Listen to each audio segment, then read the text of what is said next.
All right, welcome back, everyone. I was informed over the break that this is gritty because there's earth in it. So we're still on the gritty train. Let's go. Quest for Glory Collection, Thief Any Percent by Mr. Mr. PR Miller. Go ahead and take it away. Absolutely. It's my privilege to be here. I am Mr. PR Miller. I have been running this game for a very long time, or at least this series. And this is my category. This is the one I spend the most time on. I've probably thrown myself at, although I have thrown myself at individual games in it. We're going to be seeing 5 different games. The Quest for Glory collection involves 5 games spread across literally a whole decade worth of gaming. So from like 1989 to 1998 or 7 or something like that was the last game that came out. You'll see everything from EGA all the way to full 3D graphics. It just seemed like the perfect thing to showcase just how expansive this series is. And we're going to take one character from game 1, export them, and import them through the entire series. So you'll get to know One-and-Done-athon. If I could actually type it right, that'd be even better. I got some commentators with me. Guys, you want to introduce yourself? Sure, I'll go ahead and start. I'm David TKI. I also run this series. I'm more of a 100% runner than an any percent runner, but I'm here to help out.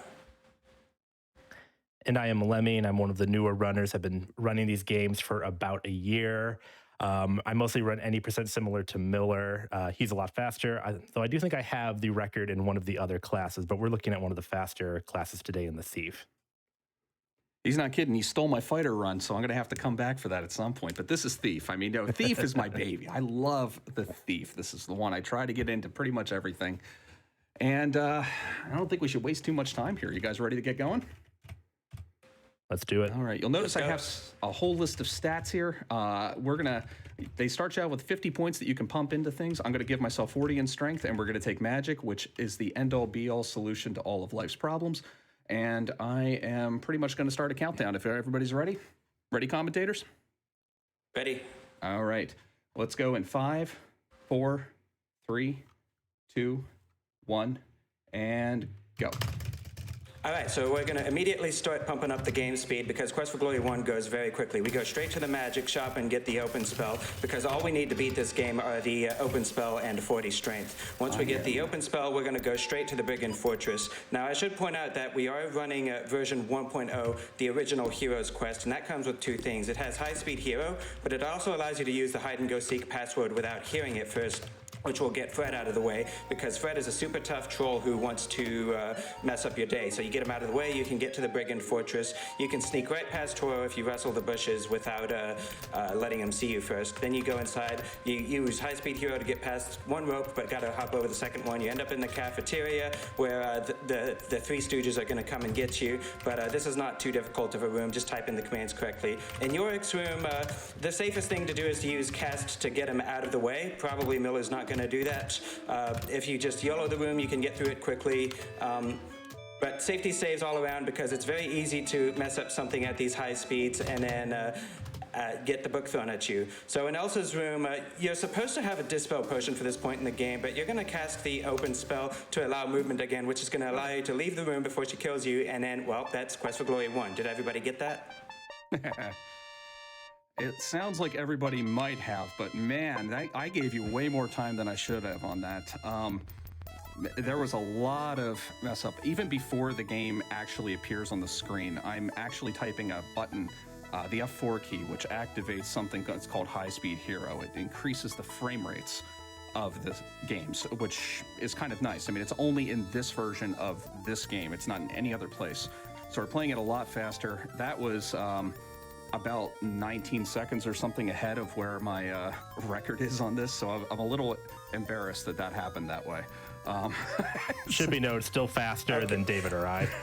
Well, my PB is 1 minute 13 seconds, but, you know, 1 minute 15 for game 1 is really fast. Yeah, and there's 2 different versions of this game. There's actually a EGA version and a BGA version.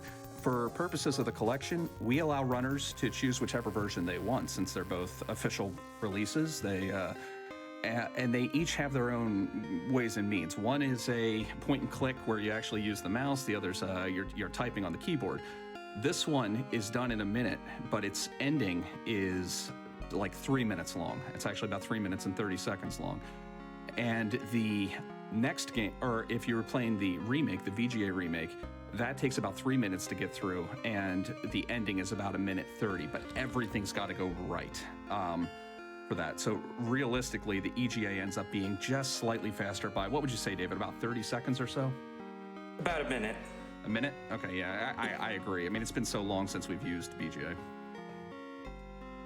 But it's also going to affect the export file, because if you did the remake, then you would export with 2 gold in your inventory. And that's true. Having to think about what the commerce is like. I mean, this is a game where you're going through multiple worlds, saving I mean, we actually didn't save anything here. All we did was make the game think that we did. That's why it's an any %. So what we did was we glitched at the last possible moment, and EGA and VGA both handle the way that they export money differently. So EGA just says, okay, cool, you did it. You get gold for the next game. Whereas VGA seems to link whether or not you do it to the actual final action of which is the traditional ending. You throw the Dispel Potion, which we did not get at all. It was good stuff. But the problem is that changes the route for the second game, which is part of the fun of the collection run. Each game has its own little subset of rules. So if we change something up in game 1, it may affect us later in game 3, 4, or 5, especially game 5. Oh, that can get a little dicey.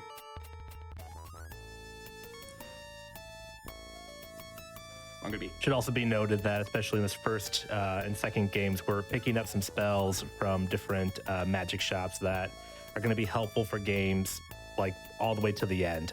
There's one spell we're going to buy in this next game. We don't touch it at all until like the last 3 minutes of the run. I'm going to be exporting here in a couple seconds. Yeah, so on that note, Quest for Glory 2, we're going to be doing AGD Interactive's fan remake of it because it's a lot faster than the original EGA version. We do allow that for the collection run. The AGD remake does give you a couple of spells for free on import, to make sure Magic users or whoever don't end up short. So we're going to end up getting the Calm, Flame Dart, and Fetch spells for free. Had a pretty good exit of that first area. This is the day 1 of this game. This game actually ends up being on a timer, which is a little different from the rest of them. I mean, things happen on certain days, but you pretty much need to have what you need completed by certain benchmarks, because we're going to be trying to save this world from the 4 classical elementals, as if that's never been done in an RPG before. But we need to do it very quickly, so we're going to be buying a bunch of things, and only the things that are necessary in order to actually beat this game. Be thankful that the pizza elemental is optional. Yeah. Whew. There we go. Yeah, so I'm going to bring up a bit of a difference between the original and the remake. The original does have some bugs that allow you to skip having to deal with the elementals at all. Unfortunately, it also has about 6 minutes of waiting and doing literally nothing in the last half of the game, and that makes it slower than this remake. So the fire elemental is going to appear on day 5, so we're just going to sleep until, night 5, because we got to do something at night. In between sleeps, we're going to be practicing the zap spell. You can hold F6 in this remake to just cast it repeatedly. That's going to get the magic skill up a bit, because we've got a bit of a fight coming up in Quest for Glory 3 where you really do want as much magic as possible. And then I see a question in chat, so you could sit on the first screen too long and the elementals will destroy everything. The fire elemental will destroy everything on day 7. It'll also destroy you in one hit, so I'm very glad that we managed to not get clipped by it here. Did you even safety save for that? I don't think he did. I did it day 5. We'd have been fine. It's been a while since he's killed me, but I'm so used to not safety saving. Like, I'm going to be doing like safety saves that are a little out of character for me, because whenever I do like actual like record attempts on this, I don't safety save at all. Yeah, sheer muscle memory might mean we're doing some yellow strats here inadvertently. I hope nothing bad happens. God, I shouldn't have said that out loud. Yeah, didn't okay. you? Didn't you really? Yeah. What we're doing here. Yeah, go ahead, David. Yeah, we're picking up a couple of spells, Levitate, Force Bolt, Trigger, and Dazzle. Those are going to be useful in later games. Well, actually, Levitate's going to be useful right now because you're going to be using it to drop dirt into the air elemental because you don't have a throwing skill high enough to actually throw into the funnel, and you're certainly not strong enough to actually withstand the wind. So just Levitate, you drop the dirt, use the bellows to suck it up, and then that's all. Good dirt dropping. I had to check to see if I had actually spent all of my money. This route for the money is so tight that if I miss anything, that I wouldn't be able to. I would actually get blocked by an interface that says it. So it seemed a little strange to me that I was. I don't know. Something didn't seem right with the first purchases that I did. So I wanted to just double check to make sure I'm okay. And I lost count of what my sleeps are here. We should be okay. This should be day 13. If it's not, well then. Okay, good. Thank God it didn't go any farther. We'd be dead. Yeah, better to go too short than too far. Good. The Earth Elemental destroys the city on day 14. So we're going to get into one of the reasons that we play as a thief. The thief gets the powder of burning from the apothecary. Only the thief can do this. The other classes have to find alternative methods of dealing with the Earth Elemental too. Here's our dirty and gritty. Okay. The Flame Dart spell will wear him down, so hopefully he gets worn down enough that we can one-shot him with the powder. Quick kill. Oh. Quick kill. Oh, you got him before he got away. Still got it. At least he didn't run off. If he's low enough in health, he sticks around. Otherwise, if he's just even a smidge higher in health, he just runs away. And it is such a trolly thing because then you have to hunt for him. He's not automatic on each screen. There is some RNG involved. So you want to find him optimally on the first screen and then get him on the next one. If you have to, but you can finish them with the right strategies on one screen, and very rarely it'll show up where you get them with just one of those like bomb things that I threw at him. Felt good though getting that kill. I'll say that. That was a really friendly Rocky. Yeah, he's ended many individual runs. He knew he was on a marathon. He decided to be nice for once in his entire life. But it's a marathon. So He took marathon luck to be literal.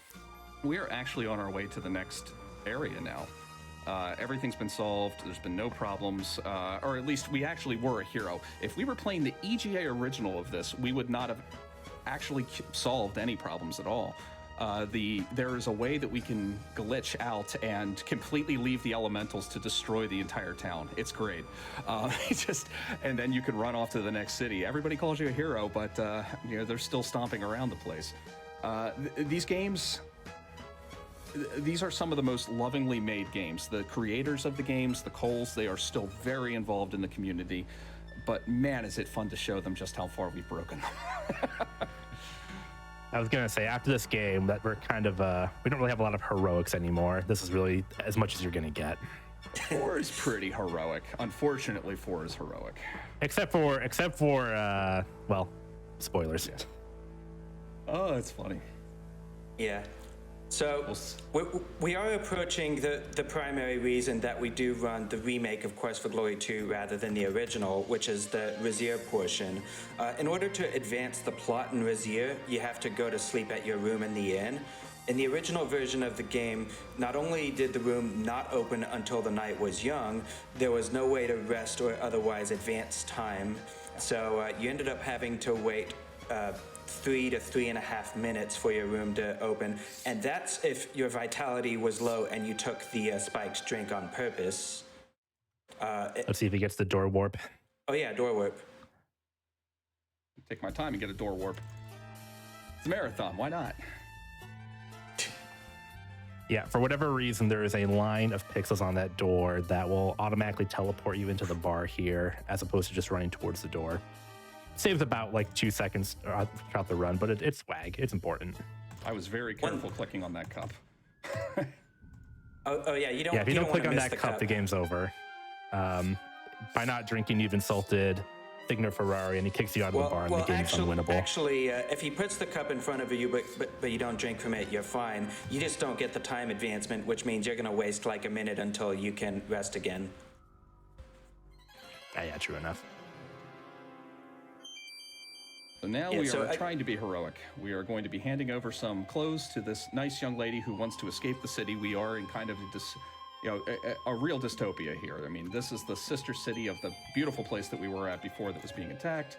Unfortunately, She brought her own wig. Yeah, exactly. I know. It was really impressive that way that she was. Oh, double warp. Nice. Let's see here. There you go.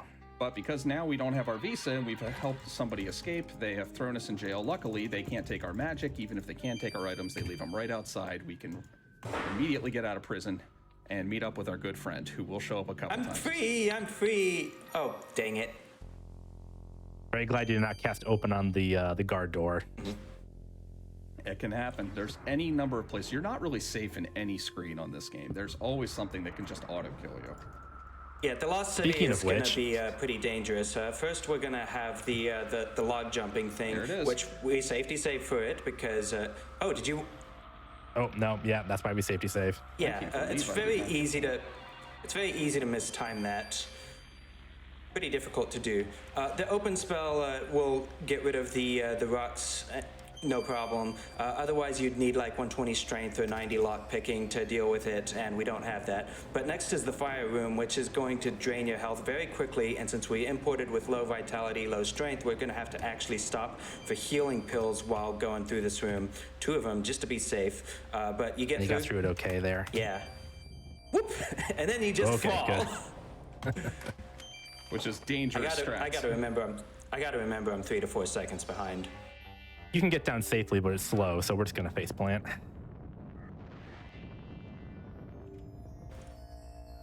And all of this yeah. is going at warp speed. These games are meant to be played over hours and enjoyed over time, and of course we are just not doing that at all. We don't have time for that. We gotta be heroes. Or not, as the game permits.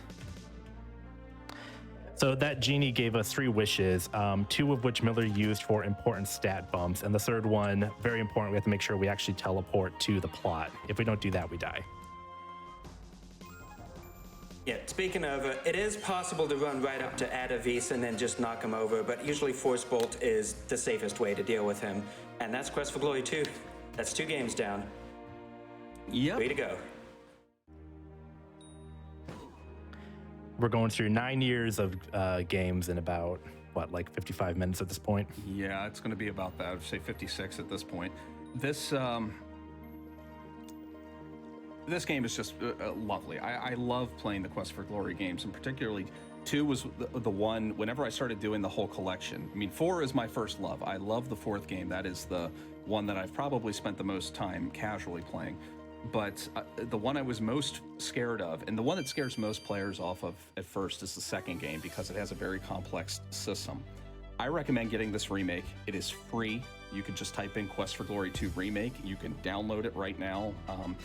The creators of it, this was a labor of love. They were given a limited license by the copyright holders to actually completely remake the game, and gave them access to all sorts of things too, which was really, really cool of them. And the only stipulation was they had to give the game away for free. I love it. It's not terribly obvious, but this award ceremony is also faster because we only did the bare minimum of heroics. Yes. If we did more, we would have gotten more praise, which again, takes longer, so boo. And we're going to export our character here.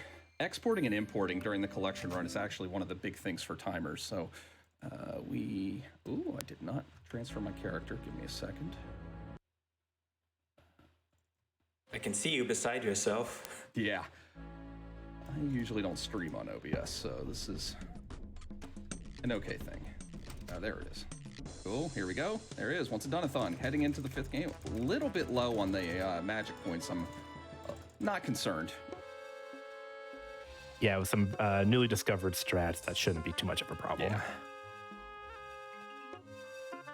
The big challenge of import collection runs used to be that because we're such a squishy level 1 hero, that we get to this part of the game where we fight a boss meant for a character 2 games stronger than he is, and it was very hairy.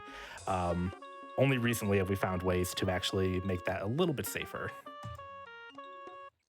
You see, we went But we're from... starting off with the bed tech. Yeah, so this game locks you into basically the city of Tarna for 2 in-game days. And so to get through that as quickly as possible, Miller's basically going to rest as fast as he can. In this game, you cannot rest a whole day. You have to do it in these 60-minute increments. So some of these he is doing well. Other times the game is telling him that he's being too impatient. He should go do something else, but we're not going to bother with that. And yeah, I think he is sleeping till morning. Take note of this night to day cycle. It takes forever. The moon goes by, sun very slowly comes up. He's going to attempt a skip for day 2. Normally what happens is the game will prompt the hero to go back to bed so he can start the rest of the game, at which point the game goes on rails for a bit and the plot continues. Right now he's counting very carefully for the right amount of rest so that when the time comes for the game to send him to bed, he's going to do a different action that hopefully overrides that prompt and gives him free movement to continue the game. The most reliable way to do that is to open this chest here at the exact right time. We'll see if he gets it. I didn't get it. I was... Oh, shoot. Oh, well. It's a screwy Now we're setup. cursed with bedtime again. Yeah, it's still pretty unreliable. Shout out to one of our new runners, Swim Fan, who made this, no joke, like 90% more reliable. It was such a big help to have this be even like a fraction more doable. It used to be basically impossible in a collection setting. The nice thing is, I mean, it's chess not tech a is- huge loss, but it is a loss.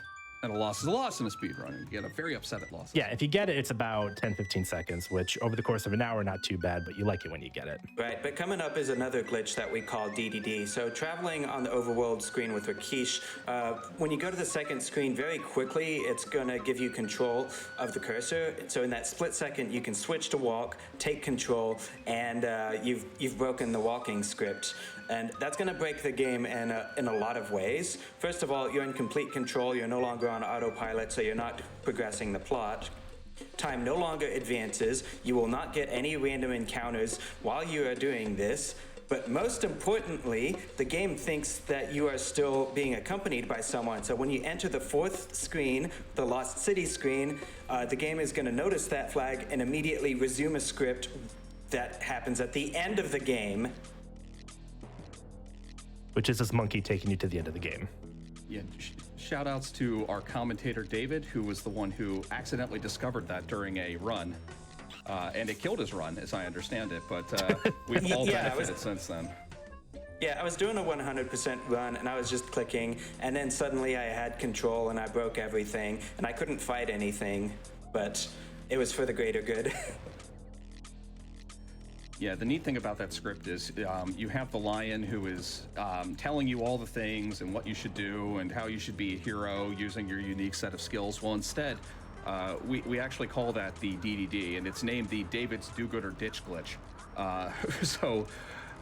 It's affectionately called that because we get rid of we just completely skip the guy that we're supposed to be following because it's faster to just not listen to the sensible reasons of the game. Even though we're weak, we're plenty powerful enough to win the game. Yeah, after we broke it. Yes. Oh, right, Demon Worm. You've got a nice little skip here. Yeah, I cast the Levitate spell, and for whatever reason, it cancels there was a RNG. It's not an RNG. It's a fixed encounter with a random enemy. Like, I mean, it's a demon worm. I mean, you're supposed to be like, oh, look, this bad thing. Well, we found a way to completely skip it. There's actually 2 ways that can be skipped, and that is the faster of them. Even if you didn't have Levitate, using the arrow keys, you could run off screen. This game has a combination of using the mouse and the arrows. So if you move to a place where you can hit the arrow key, you'll run off screen and it will cancel the encounter whenever it finally shows up. Now I need to make sure that I'm using the spells that the second game gave me. It's another beautiful reason for using the second game, or the remake of the second game. Because if we were to import into the original version of the second game, we would have only had 2 spells. One of them would have been open, and the other one would have been calm. But by going into the remake, we are in better shape. And I am going to take a safety save here just because. Yeah, we refer to this blue demon as Mike Tyson. He punches hard. Yeah, he's not too bad, but if he clips you once, it can get you in trouble. But you see here, Flame Dart does tend to keep him pretty stun locked. What Miller's doing here, it's a combination of Flame Dart and a spell called Zap, which charges up his dagger. That's so fast now. Yeah, it's ridiculous. So that was a blink and you miss it. Though that stabbing animation he was doing, he wasn't actually attacking Mike Tyson there. For whatever reason, we don't know why yet, you will automatically just shank him as soon as you hit Zap after the Flame Dart and just switch to the combat menu, which is a much more guaranteed chance to hit than our underleveled hero normally just trying to swing at him, which used to take ages. I haven't seen that version of the kill before. It is cool. It is so like It's a chunky time loss. It is a huge time loss. That guy actually used to kill runs for me, and I mean completely kill runs. Like it was like, okay, here he comes, and it always used to drive me nuts because David would always be able to kill him, and I would always suffer the loss. It's just one of those things where I'm like, why does he always kill me? Please enjoy this cutscene of people that we totally met and did all their side quests. They're really happy to see us because we were such a good hero this run. This is supposed to be our wife. This is the man that she will marry. This is the monkey who we talked to and met randomly. And this is the demon that we just stabbed. Yeah, we're really making friends with everybody here. Yeah, you can either dispel her the correct way with a potion made of ingredients you collect throughout the game, or you can just beat the demon out of her like we just did. Yeah. Dispel potions and daggers. I mean, they've been solving problems for centuries. Yeah. So I'm going to go over class differences really quickly again because this end game is a major reason that we choose Thief. The Thief has a way to clip out of bounds and then just go around and finish the room, and they're the fastest by far. The Fighter has to fight a really difficult gargoyle, and the Magic user has to go out of their way to get the Summon Staff spell before they can do end game and win. So Thief has it by far the best. Wow, yeah, first try. Yeah. Yeah, very nice. I have a very low success record on first tries on that glitch. What happens is that if you stop the script from firing, for whatever reason, the script can stop firing there, I can run off screen and go all the way into the background and just skip a whole bunch of extra clicking and inventory management there. We just run to exactly where we need to be and do the final action. A lot of glitches in this game. Most of them are pretty safe though. Unlike some of the other games where soft locks and other things can happen, these glitches are actually pretty safe in 3. So once we get to Quest for Glory 4, you're actually out of the most difficult parts of the run because Quest for Glory 4 wanted to allow you to import your characters from any of the previous games, but a Quest for Glory 1 hero just isn't strong enough to survive in this game. So Quest for Glory 4 will bump your stats up to minimum if they aren't there already. So strictly speaking, your import will always be at least as good as a starting hero, if not better. The game took pity on us, basically. That is a perfect description. All right, but this is also the game that we do not have a skip for, so I am very disappointed in us. I've been trying to break this game. We have mega skips for the first game, both the EGA and VGA. We have a mega skip for the second game's original. We have a mega skip for the third game. We have mega skips for the fifth game, but 4 has proved, even though it had the reputation as being a complete buggy mess whenever it came out, it is the most beloved of the series, I will say. But it, there we go. It does have a particularly robust engine that does not allow us to break it, even though we start in the final dungeon of the game, which is just incredible. There's a lot of glitches going on there already. Yeah, one that he just did was, it looks like he cast a spell once he got out of that cave. That wasn't a spell, that was a debug script command left in the game, which allows us to break time and space. Also, we can avoid talking to one lady. And not only that, we'll actually advance the day counter 1 day ahead just by resting 4 times on the way to town. Because this game, like the second game, is on a day-night schedule that we kind of have to do things in particular orders. You can go far longer, where we're not waiting for the end of the world like we were in the second game, but most of the game won't actually open up until day 5. And once day 5 happens, well, then we've got some heroing that we actually need to do. Believe it or not, we will actually do good things. I mean, in the last game, we just left all we did was kill the demon. We left everybody to their own devices. This one, though, this is a little different. One of the biggest criticisms, and I would have to agree with this one, is that money is kind of superfluous in this game. You really don't need money like you have enough just from the opening gambits, like the number, like the places that you actually like search and you have to get some of these items, you have enough money to completely buy everything you need for the rest of the game. There we go. I'm going to be focused on here and Dr. Craniums to get things going. This day is mostly set up for later events. He entered that Burgomeister's office just because this game's a bit unstable, and if you don't do that, sometimes the game will just break on day 5. He very quickly greeted that old man in the green coat. That way we have officially, quote-unquote, met him, which means we can do his quest. We need his hat, and this is it's a kind of a convoluted way of getting a hat, but we need it, so you'll see what happens. This is a good-looking puzzle, just off the top of my head here. A lot of these. There, that wasn't bad, actually. Yeah, he was able to skip through a lot of the puzzles just by hitting the help button over and over until the game just says, okay, fine, you know what? No puzzle for you. You clearly can't handle it. But there's a few that you're required to do, like that little keyhole tile sliding one, and there's, I think, one more coming up that can be kind of pesky. The squid stone. Yep, that one.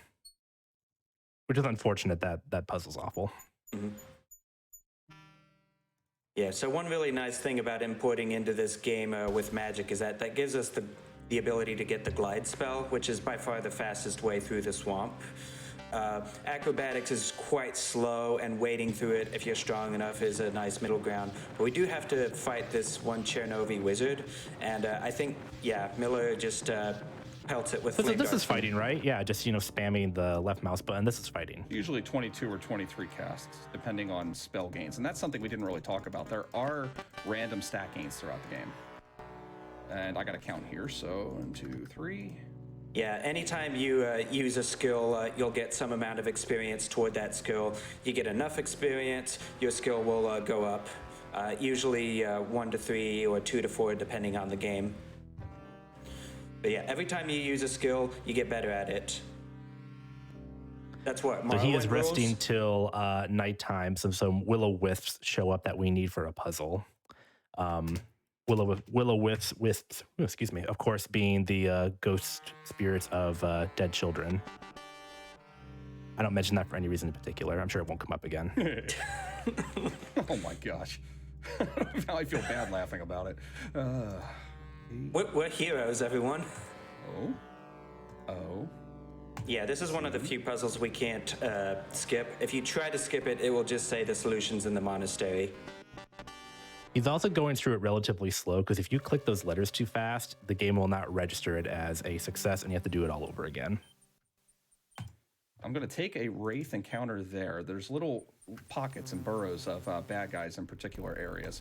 And what that does is that will reset my encounter count because you can still find bad guys in the forest, but if I take some of those encounters intentionally, I will, it'll reset the counter and I'm less likely to have an encounter before I actually want one. Hopefully, there we go. We actually made it. And he needs some peace and quiet to talk to that ghost and tell her that she is a ghost, which takes at least 3 attempts to get her really convinced of her ghostly nature. Yeah, she wasn't convinced until the 3rd time. And plot twist, that is the dead wife of Old Man Green Coat. Old Man Hat. I like him. The will-o-wisp So that horrible sound you just heard was the little children ghost dying in their jar because Miller didn't poke little holes in it. But no time for that. We just told an old man to go into the woods. Yeah, we're kind of a bad himself. person in this game. Everything we do is very, very, very selfish, even though we do get called a hero at the end. We really know what's in our hearts. Oh. Listen, if you can think of an easier way to get a hat, I'd like to hear it. Nice. We have to visit Dr. Cranium 3 times. And instead of waiting for a 3rd day and going out, we're actually just going to sleep here until Midnight Cross is over. Which, this is one of the places where you can end up losing a lot of time. This resting back and forth here is really precise. And for some reason, like you'd think it would just be up and down and up and down. There you go. There's the getting tired and you'd be okay. But no, it fights you. And here is our hydration solution, Rom Burn. Rom Burn is Fire. Yeah, so anyone old enough to remember this game does come with copy protection. Traditionally, you'd refer to your manual to find the elemental alchemical solution to ROM burn. These days, we just have the internet. Yeah, so resting just after midnight is going to come with a lot of benefits in routing. First of all, you can talk to Dr. Cranium and get your rehydration solution a little bit early. And then since it's nighttime, you can actually go in the front door of the monastery without Igor getting up and yelling at you. Since it's past midnight, then the domovoy is also going to be at the inn when you return there later. So just grouping a whole lot of activities into one time period, it really helps. Now we need to drink some wine we found and have a vision of What we're going to solve. totally not Cthulhu. Yes, totally not Cthulhu. His proper name, his name is Avuzul, and this is apparently what will happen if we are unsuccessful in our quest. This is destined to happen in the land of Mordavia. The biggest tragedy of the speed run is that we don't allow time for the narrator, John Rice Davies, saying "Ya Avuzul" over and over again near the end of the game, which is really a treat. Avuzul! That's the beautiful part about this. The voice acting in this game, for being an early voice acted game, it is absolutely fantastic. Jennifer Hale, John Rhys Davies is the narrator. We've got some fantastic ad-libbed commentary from some 3 chuckleheads, and we won't actually talk to very many of them. Because we got things to save and people to do. So here we go. We're gonna head into the inn. Notice we entered from our room, which we actually didn't buy yet. Now we've bought our room. We're gonna come back out. Everybody's going to sleep. We've got a little house elf here who's a domovoy. We're going to talk to him twice, which, since we've already completed his quest, gives us access to this doll. We're gonna use this doll to lure a small child into the woods and kill her best friend right in front of her so she can live. We haven't gotten there yet. Don't worry, no, we have to do all these things, and we need We to still let have to them deal know. with the other innocent person we lured into the woods. Yes. We do lure a lot of people out for our own benefit and gain. We need a stick. We need a stick, and that's the only way to get a stick. Tell me if you know a better way. Or, got a count here. Yes, this is day 4. Day 4 is a very important day. It's one where we get a lot of rest. In preparation Yeah, for what's coming work-life up. balance is crucial. Nothing happens on day 4. I think that's right. Day 4 is the most boring day. Half of this game just feels like speed resting. A lot of it is. Quest for Glory 2 is all resting, and then we've got bed tech for Quest for Glory 3. We finish everything in Quest for Glory 5 on day 1, which is a real treat. And Quest for Glory 1 on day 1. So yeah, we're very effective in at least 2 out of 5 scenarios. Oh, you're gonna actually be a hero, because it's faster to save Igor than it is to let him die and then loot his corpse. And, Yeah, until we find a faster way to ignore him, he's required, sadly. yeah, we do think that the best possible route for a mega skip for this game would be to be able to clip into the rover camp day 1. If it were possible to do that, Mr. P.R. Miller has a bounty that he would pay out for something like that. Absolutely. If anybody can find any feasible mega skip in this game, particularly for the CD version, but I'd accept the disc version also. They are different. I have a $300 bounty if anybody finds one. We found 2 that involve some really version 1.0 disc jank. We call it like it's almost like using in task terms a dirty SRAM if you're familiar with tool assisted runs. There is one way in the disc version that I found to do it that involves creating a save game that technically can't exist. I have to give myself items that I shouldn't have, and then we can do it. And it actually cuts the time down in this game from about 30 minutes or 25 minutes or so down to like 4 minutes. In fact, the world record on it, which is just kind of silly, is like something like 1:30. But it can't be Are you done. referring to the Quest for Glory category highly questionable percent? That is correct. We call it the highly questionable any percent because of its complete use of situations that can't exist.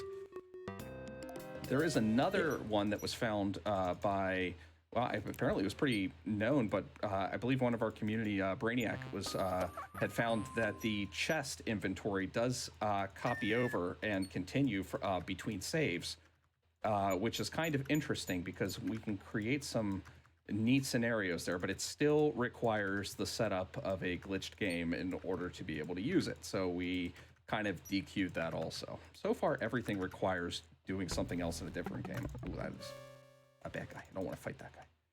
All right, here we go. Now we found our old man. Yeah, Quest for Glory 4's restart script is actually quite broken.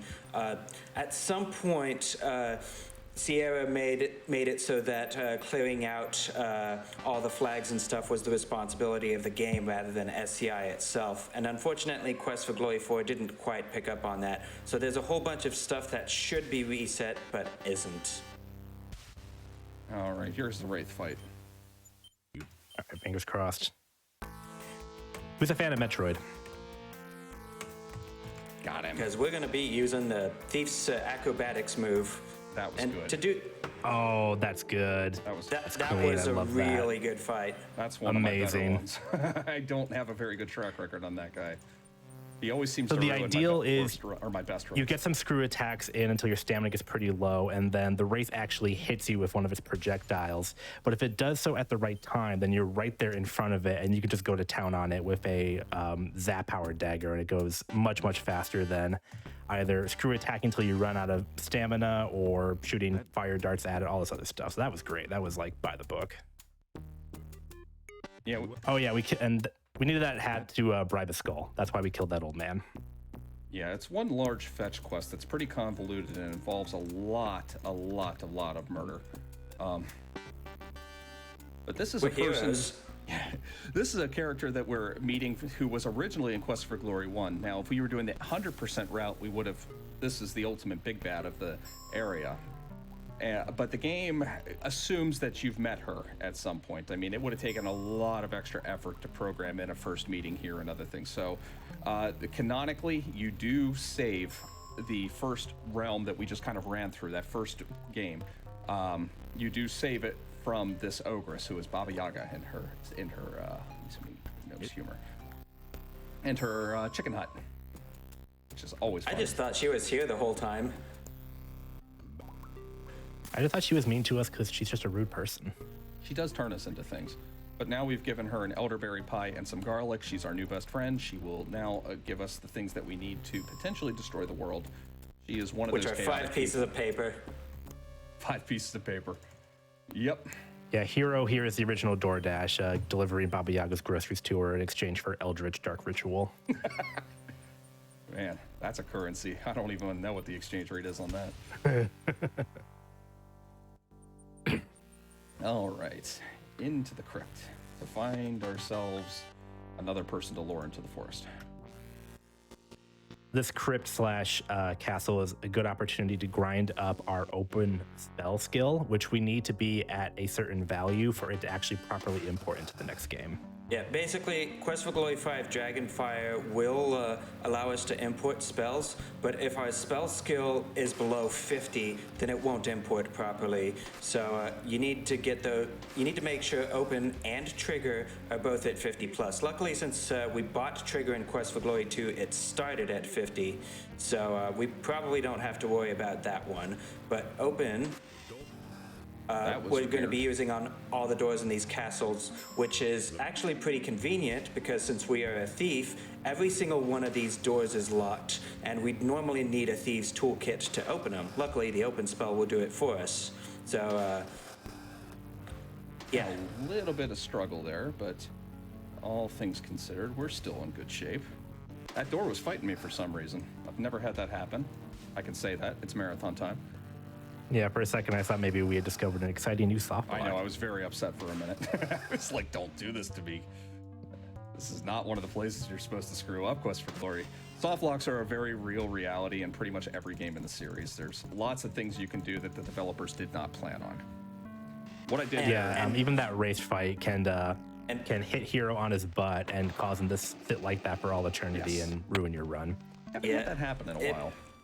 It's usually a guarantee that you'll find a new soft lock during a marathon run. But we're praying like. So this is Toby. Toby's a nice guy. He's a great guy. He's the best So, friend of so, this so, little girl. so obviously we're gonna kill him. We need Toby's life to unvampire this little girl. Just normal hero stuff. And he really is the hero of this game. No, I mean, Toby, no. he's also a human Oh, battery now, no. or a monster battery, but I mean, F's in the chat for Toby. yeah, poor Toby. Rip in peace, buddy. We'll never see him again. Good to know you. All right, time to sleep. Right. We got over it. Yeah. So everything's been building up to this part of the game. We basically need.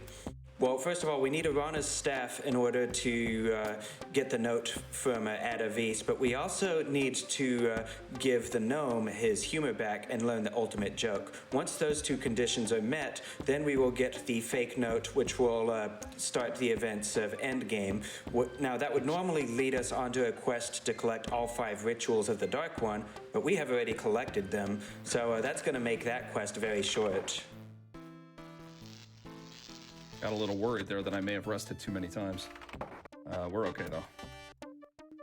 You have to visit him twice. The second time, I mean, you can't just give him the item that you got for him. Technically, you didn't even know that he existed, but we asked, and this is one of those sequence breaks that we're not, like, we know about the gnome, we told about the gnome, but we never actually met the gnome, so how did we know about the gnome? This game must have been a logistical nightmare to program. It must have been, because there's so many different ways that we can kind of just sequence break and talk about people that you've never met.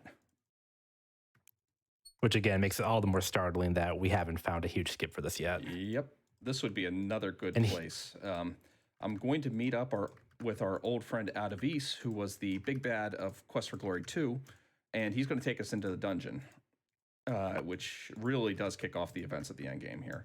And let's see. Yeah, he was that guy that Miller knocked off a tower. Hey, where are you? Come back. So one of the victims of your heroics actually came back to get revenge. That's another debug script command. We cast a not spell to break a cutscene where that guy yammers on for a bit, and we're just going to move to the next screen. And we find out that Jennifer Hale has the best bed hair. It is really yeah. impressive. This was, I think, her first video game voice acting gig, too. I believe that is correct, yeah. Considering how much she's been in before, I wonder if she remembers her humble beginnings of the greatest Sierra game. Objectively, that's my objective opinion, fact on that. I love this series. It was perfect for One-and-Done-athon. All right, we're at the end game. We did the bare minimum of what was required in order to get us to this point, right where we started. Unfortunately, to manage our low heroics, we did manage to grab a bunch of rituals to awaken a dark god, so that doesn't seem too heroic. Chat's asking, guys, Yeah, what's your that's favorite game in the perfectly series? 4. I think 4 objectively is probably the best one. However, I will always have a soft spot for the second game. Well said. I just think it's very, I don't know, it warms my heart. Yeah, the original Heroes Quest has been the most fun for me to run. Our community definitely has a lot of passion for the original game, which is definitely kind of the most complicated from an RPG standpoint. So I definitely see why that is. The 4th is my favorite also. I make no bones about it. But if you catch me on a weird day, I will say number 2 is No Did you just bones make a about pun? it. That's on you, Miller. You made that pun. That was all you. Did I make a pun? Oh, shoot. Yes! Oh, gosh. I'm the only guy in the Quest for Glory community. I mean, there's puns all through all 5 games, and even its unofficial sequel series through Hero U, even though it's done by the same developers. But I will say I am the only Sierra Quest for Glory guy who does not like puns. And if I made one right now, I apologize. Is that why you speedrun it? Because we skip all the puns? Yeah. It makes me feel like I'm doing something for, all of humor and humanity. Here we go. This is the slowest of the rooms. Yeah, the breath and sense ritual rooms are gonna be somewhat interesting. Well, the breath ritual maybe not so much. It's just do the solutions in the usual order: right, left, middle, and on high. The thief is gonna get slammed into the wall, and so you're gonna climb the fourth wall to get out of the room. The fighter would have the fastest but most well. The fighter's solution is the fastest if done right, but if you don't do it right, then they'll be slower, and the magic user will be slower. So I don't know, I guess Thief has it all right. But then we get to the sense ritual room, where the altar is all the way at the top of the room, but you know what? We're just not gonna go all the way up there. Instead, we're just gonna do the sense ritual from the entrance and then leave again. I've lost many runs before that skip was discovered. And I love the fact that that skip was discovered, because you're not safe in that last room. You can skip a lot of things, but you can actually run out of HP in that area pretty quickly if you get unlucky. The last ritual Miller used, by the way, we never picked up. We were supposed to grab it from that weird slug monster a few screens back, but if you just skip him, the game assumes, well, you should have that ritual at this point in the game, right? Let's just put it in your inventory. And that was discovered during one of my challenge runs also. I beat the game using one stat and one stat only, Vitality. And then, of course, I added a couple others as we went, but I had to actually start the game with only one Vitality, which is not intended, very much not intended. We've got pretty good solutions for all of that. And there we go. We did a plunging attack on a wizard inside the heart of Cthulhu. That's about as epic of an ending as you get. And yeah, but he was laughing while he did it. The soundtrack in the fourth game, I mean, all the games have a great soundtrack, but the fourth one especially has just a really rockin' soundtrack. I love every bit of it. Yeah. Number 5 is good also. We're heading into that one. It's a shame we won't hear more of it, because I'm going to really break that game. All right. Yeah, we're going to skip a few. What are you going to do? No moments major in glitches. Sooner or later. 5. All right, here we go. We're going to quit out here, and I have, hopefully this will capture. This game is well known for not being capture friendly. So you're gonna have to let me know, guys, if it's working all right. Yeah, we have to run it. It looks good. Well, yep, I see it. I forgot to import, so hopefully it'll work right the second time too. Let's see. Oh, while he's doing that, yeah, getting this game to, we have to basically run it full screen. If you try and run it in windowed mode or using DxWind or something like that, it goes okay, but then one of the QuickTime cutscene videos will play and it'll crash the game, or if it doesn't crash it, it'll make it extremely janky and basically unrunnable. So I'm just thrilled that somehow we're under an hour to we're actually playing Dragonfire. So I call this an absolute win. Yeah, and it's coming through smoothly on the stream. I see open and trigger imported correctly. So yes. The plot for Quest for Glory 5 is that the old king was assassinated, and you're supposed to go through the rites of rulership and basically do all the quest things to become king. But it turns out the assassin is hiding behind the front gate of Samaria. So you kill him off screen with the Frostbite spell, which Quest for Glory 5 gives you for free on import. So you kill the assassin behind the gates, and then that triggers the script for the end game. So, oops, we skipped the game again. My understanding is because that assassin doesn't actually show up to attack you until, like, you're nearly done with the game, the solution was, well, let's just stick him in the wall until his Q is on, and you can just shoot an AoE spell at him until he's dead, and the game gets confused and thinks, well, I guess we're almost done with the game. Yeah, and it skips about 50 minutes of gameplay. Yeah, it's uncanny. This is a 40. mega skip. Well, 40? yeah, now it's 40, David, but you're yeah. fast. I mean, you know, Used to be 50, now we got it down to 40. yeah. I still need to do this game properly for a speed run. I'm so used to the any % route, and I love it so much. I'm loath to get rid of it. So if you recall those spells we bought all the way back in the second game, we bought 2 of those to use precisely once in this upcoming segment. Otherwise, that's the only reason why we bothered to do it. Yep, there's my one cast of Dazzle. Yeah, that's the blink and you miss it use of that one spell. Yeah, so the reason we do that is because we want all the goons to be dazzled and calmed so that we can actually cast open. The game won't let us do it otherwise. So open spell to get us inside. That could have been better. Could have been worse, too. Yeah, you do have to manage your mana very carefully during this part. I know that Miller has been really cutting down on the usage of spells here, optimizing stuff. So there's actually going to be plenty of room once we get to the treasury, which is where the main villain is, and also where there's an alcove where we can get a bunch of potions. So then mana and health won't be a concern anymore. But yeah, trigger will get you past the trap. If you did not use the trigger spell, you would have to use the Thieves Toolkit and do the Dancing Man Disarm Trap puzzle, which I think is really cool, but it's really slow. And I think we've won, right? Didn't we? we've absolutely won. We think we've won, but I think you're both mistaken. Nuts. Yeah, This this guy is the says one he's not bit going of to be defeated, and he won't. And that all of us are dead. this is the one bit of unskippable dialogue in the entire run. It's I great, would love to be able to skip this. but it's great. I'm kind of fond of Minos now after hearing him talk for like the 100th time. Like he's like an old friend. It'll come back around, and you'll get older. You'll get sick of it again. So anyway, he's gonna kill himself by jumping off a one-story floor, and by doing so, he also releases a Dark Dragon of Evil, which we now have to deal with. But we've got Frostbite. Yeah, so I mean, we win. Frostbite is Frostbite As long beats as everything. Miller doesn't completely screw this up.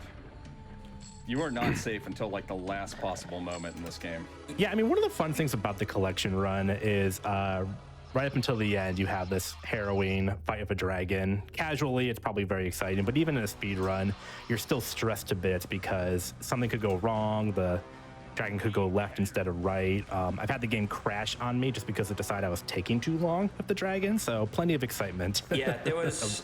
Older versions of this run would be very unsafe during phase 1 of the dragon fight because you would start casting Frostbite on it, and then you would tell Gorch to sacrifice himself, which would allow you to damage him past half. But if you damaged him all the way to 0, you could potentially pop the dragon in phase 1, which would soft lock the game because then it couldn't advance to phase 2. Yeah, okay, he's in the clear. Nice. Yeah, we got him. Yeah, you don't want to kill the dragon in this phase because the game will just realize you're not supposed to do that and it'll freeze. But you're not also supposed to be able to get the health bar down that low. So now the second penultimate battle is now much easier because the dragon just has that little sliver of health, which we should be able to knock out in a couple of seconds here. Yeah, this poisoned dagger strat is new, isn't it? Because we used to just Brand do spanking new. Frostbite. I did it to save a run the other day. We jeez. get all of our best tech when Well, we if I screw something actually up. get him, there we go. That almost Hey, killed him. perfect. Time is coming up. Time is coming up whenever I click the next dialogue box. This was a good Click it, run. so. This ended up being a pretty good run. Especially with that start on 1, I was not happy, but things ended up working out. A lot of good RNG this run. We Time. dance. And There we go. Behold the new king of Silmaria. After all the heroics we did, yay. what was the final time on that? Like 55 something?